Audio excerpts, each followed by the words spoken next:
Greetings to all. Today we are going to see a different history poem by Sujata Bhatt.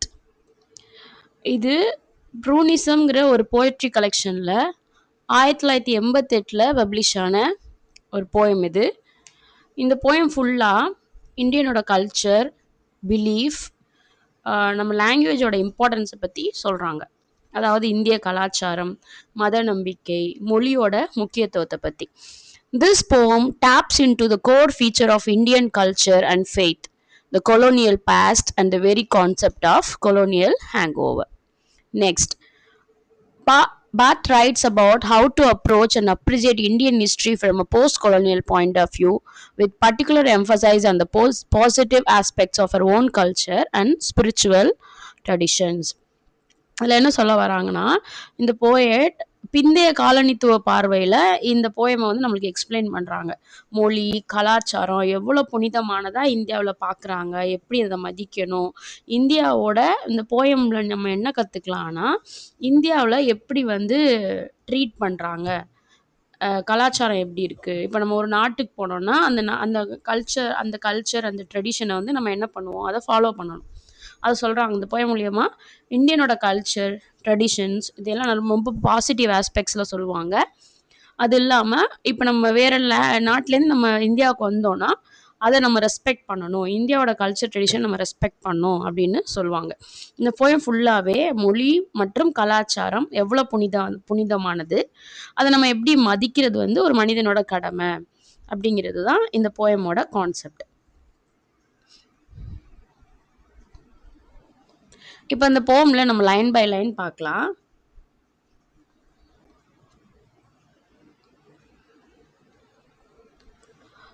Great Pan is not dead. He simply emigrated. Great Pan is not dead. He simply emigrated. Great Pan emigrated to India. Great Pan அப்படிங்கிறவங்க ஒரு Greek mythology nature God. ஓகேவா? அவங்க வந்து எங்கே emigrate ஆகுறாங்கன்னா இந்தியாவுக்கு emigrate ஆகுறாங்க அப்படின்னு சொல்கிறாங்க. ஏன் நம்ம எல்லாரும் எப்போ நம்ம இந்தியா அதர் ஸ்டேட்டுக்கு அதர் கண்ட்ரிக்கு நம்ம எப்போ எமிக்ரேட் ஆகணும், அங்கே கம்ஃபர்டபுள் இருந்தால், அங்கே ஆப்பர்ச்சுனிட்டிஸ் அதிகமாக இருந்தால் அந்த மாதிரி நம்ம எமிக்ரேட் ஆகும். ஆனால் இந்த போயமில் அந்த போய்ட்டு என்ன சொல்கிறாங்கன்னா, கடவுளே இந்தியாவுக்கு கிரீக்லேருந்து வந்து எங்கே இமிக்ரேட் ஆகுறாங்களாம், இந்தியாவுக்கு இமிக்ரேட் ஆகுறாங்க அப்படின்னு சொல்கிறாங்க. Great Pan is not dead. Great Pan அப்படிங்கிறது ஏன்ஷியன் கிரீக் காட். இவங்க வந்து ஒரு சிம்பிள் ஆஃப் நேச்சர். உயிரோட இருக்காங்க, ஆனால் எங்கே இருக்காங்க அப்படின்னா இந்தியாவுக்கு எமிக்ரேட் ஆயிட்டாங்க. அவங்க இன்னும் சாகலை. அப்படின்னா இயற்கையை குறிக்கும் கிரேக்க தெய்வமான பான் வந்து இன்னும் உயிரோட இருக்காங்க. ஆனால் அவங்க என்ன பண்ணலை, அவங்க இன்னும் சாகலை. அவங்க எங்கே போயிருக்காங்கன்னா இந்தியாவுக்கு போயிருக்காங்க. அதாவது இந்தியாவில் வந்து இயற்கையும் ஆன்மீகமும் இன்னும் வாழ்ந்துட்டு இருக்கு, ஆனால் கிரீக்கில் அது இல்லை அப்படிங்கிற மாதிரி சிம்பாலிக்காக சொல்கிறாங்க. நெக்ஸ்ட் லைன் என்னன்னா, here the gods roam freely. Here refers to India. இந்தியாவில் வந்து காட்ஸ்லாம் வந்து ரோமிங் ஃப்ரீலி அப்படின்னா என்னன்னா, இந்தியாவில் தெய்வங்களுக்கு எப்போதுமே சுதந்திரம் இருக்கு அப்படின்னு சொல்றாங்க. அப்படின்னா என்ன அர்த்தம் அப்படின்னா, in India gods are believe to be present everywhere. God is everywhere is a basic concept in all the religion.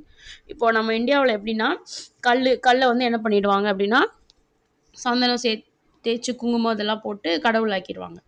ட்ரீயை என்ன பண்ணிடுவாங்க, கடவுளாக்கிடுவாங்க. இந்தியாவை பொறுத்தவரையும் எல்லாமே சேக்ரெட். எல்லாமே ஒரு மரமாகட்டும், கல்லாகட்டும், எல்லாமே வந்து என்ன பண்ணுறாங்கன்னா சேக்ரெட்டாக ட்ரீட் பண்ணுறாங்க அப்படின்னு சொல்கிறாங்க. இந்தியாவில் தெய்வங்கள் வந்து எப்போதுமே சுதந்திரமாக இருக்குது அப்படின்னு சொல்கிறாங்க.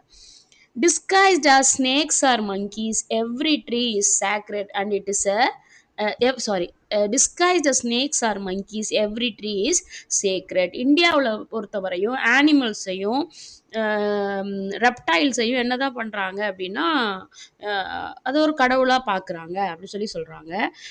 இங்கே வந்து பாம்பு, குரங்கு போன்ற விலங்குகள் வந்து தெய்வ வடிவமாக பார்க்குறாங்க. Animals like snakes and monkeys R consider sacred. இன்னும் அதெல்லாம் ஃபாரின்ல அதெல்லாம் இல்லை. நம்ம நாட்டில் வந்து மரமாக இருக்கட்டும், செடியாக இருக்கட்டும், செடி இல்லை மரமாக இருக்கட்டும், மலையாக இருக்கட்டும், ஆனிமல்ஸாக இருக்கட்டும், நம்ம என்னவா பார்க்குறோன்னா சேக்ரெட்டாக பார்க்குறோம். Every tree is sacred. Trees are respected and worshipped in India. ஒவ்வொரு மரத்தையும் நம்ம என்ன பண்றோம், புனிதமானதா தான் நம்ம பார்க்குறோம் அப்படின்னு சொல்லி சொல்றாங்க. And is a sin, it is consider wrong or sinful. எது இதுல வந்து என்ன சொல்றாங்கன்னா, அடுத்த line, it is a sin to be rude to a book. First என்ன பார்த்தோம் அப்படின்னா, இந்தியாவில் வந்து காட்ஸ்லாம் வந்து ரொம்ப ஃப்ரீயா ரோம் பண்றாங்க. ஸ்னேக்ஸ் அண்ட் மங்கீஸ் ரூபத்துல கூட கடவுளை வந்து வணங்குறாங்க. ட்ரீஸை வந்து சேக்ரெட்டா இது பண்றாங்க அப்படின்னு. நெக்ஸ்ட் என்ன பார்க்க போறோம்னா, இந்தியாவில் புக்கை எப்படி ட்ரீட் பண்றாங்க அப்படின்னு பார்க்குறோம். It is a sin to be rude to a book. புக்கில் வந்து நீங்க வந்து புக்ஸை அவமதிக்கிறது ரொம்ப தவறு என்று கருதப்படும். இப்போ நம்ம வந்து டக்குன்னு மிதிச்சிட்டா கூட தொட்டு கும்புறது, இதெல்லாம் வந்து நம்ம வந்து ரொம்ப புக்ஸ் எல்லாம் நம்ம ஹோலியாக பார்க்கணும். எந்த புக்ஸாக இருந்தாலும் அதை நம்ம என்ன பண்ணணும், respect not only the holy books, we have to respect all the books அப்படின்னு சொல்கிறாங்க. Books are treated with respect, disrespecting them is wrong அப்படின்னு சொல்லி சொல்கிறாங்க. It is sin to shove a book aside with your food.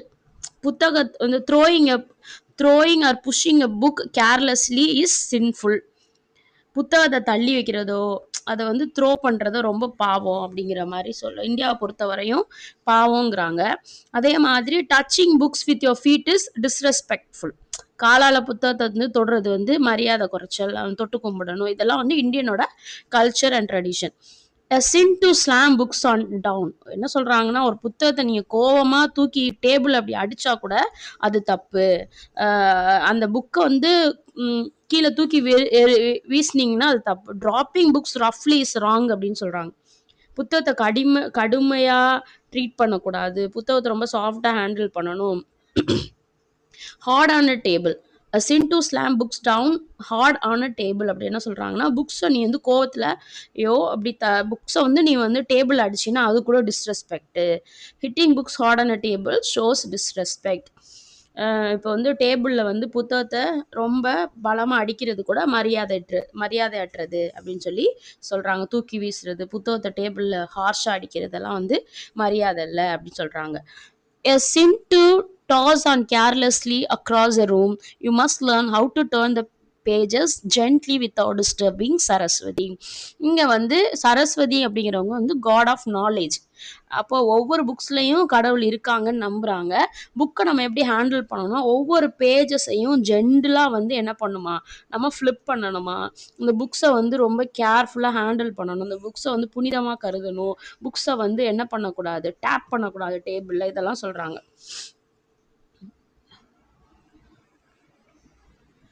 Next,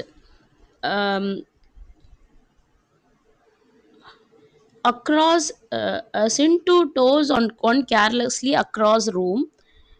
You must learn how to turn the pages gently without disturbing Saraswati. Saraswati என்ன சொல்றாங்கன்னா, ஒரு goddess of knowledgeன்னு சொல்றாங்க.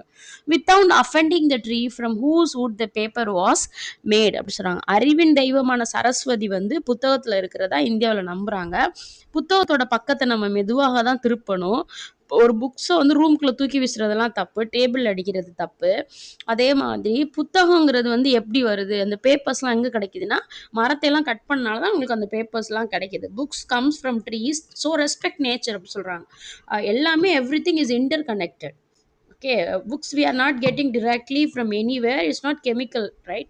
So if you want a book, if you want to create a book, what you have to do, you have to cut the trees and make paper, then you have to make it into a book, right? புத்தகங்கிறது எங்கேருந்து கிடைக்குது, மரத்துலேருந்து கிடைக்கிறது. அதான் மரத்தை வந்து என்ன பண்ணணும், மதிக்கணும். அப்போனா என்ன சொல்கிறாங்கன்னா, இந்த போயம் மூலியமா திரும்பியும் அதுக்கு தான் வராங்க. ஃபஸ்ட்டு ட்ரீ வந்து they are considered as sacred. Again, books வந்து books also you have to consider sacred. காகிதம் வந்து அந்த மரத்தில் தான் உருவாக்கப்படுகிறது. Papers is made from trees, so harming books like harming trees அப்படின்னு சொல்கிறாங்க.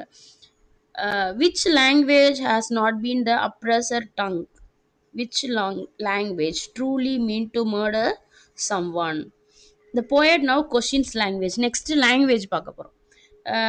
நான் ஆல்ரெடி சொன்னேன் இந்த போயமில் மொழியை பற்றி இந்த இந்தியாவோட கலாச்சாரத்த பத்தி, மத நம்பிக்கைய பத்தி நம்ம பார்க்கணும்னு சொன்னா.